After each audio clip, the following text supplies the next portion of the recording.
টিভিতে ইউটিউব চলে না কেন, আজকের ভিডিওতে কয়েকটি সহজ সেটিং দেখাবো।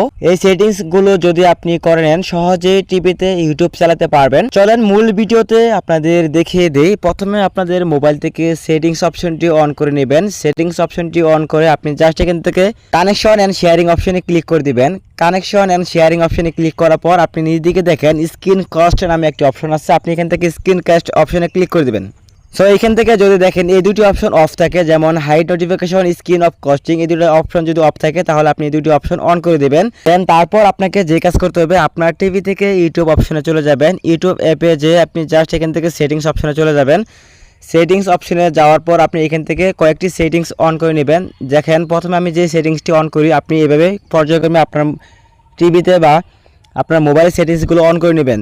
দেন তারপর আপনি কিন্তু খুব সহজে আপনার টিভিতে ইউটিউব চালাতে পারবেন। প্রথমে এখান থেকে দেখেন জেনারেল নামে একটি অপশন আছে। আপনি এখান থেকে জেনারেল অপশনে ক্লিক করে দিবেন।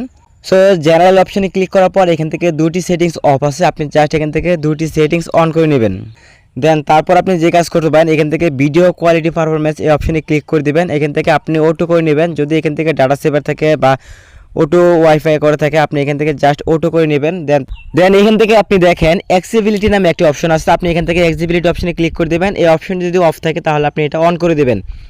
দেন তারপর এখান থেকে দেখেন ওয়াচ অন টিভি, আপনার টিভিতে ইউটিউব কিন্তু এখান থেকে কানেক্ট করে নেবেন। সো এভাবে আপনার টিভিতে ইউটিউব খুব সহজে চালাতে পারবেন। তো এই ছিল আজকের ভিডিওটি ভালো লাগলে অবশ্যই ভিডিওতে লাইক দিবেন। পরবর্তী এরকম ভিডিও পেতে এই চ্যানেলটি সাবস্ক্রাইব করে রাখবেন। ধন্যবাদ।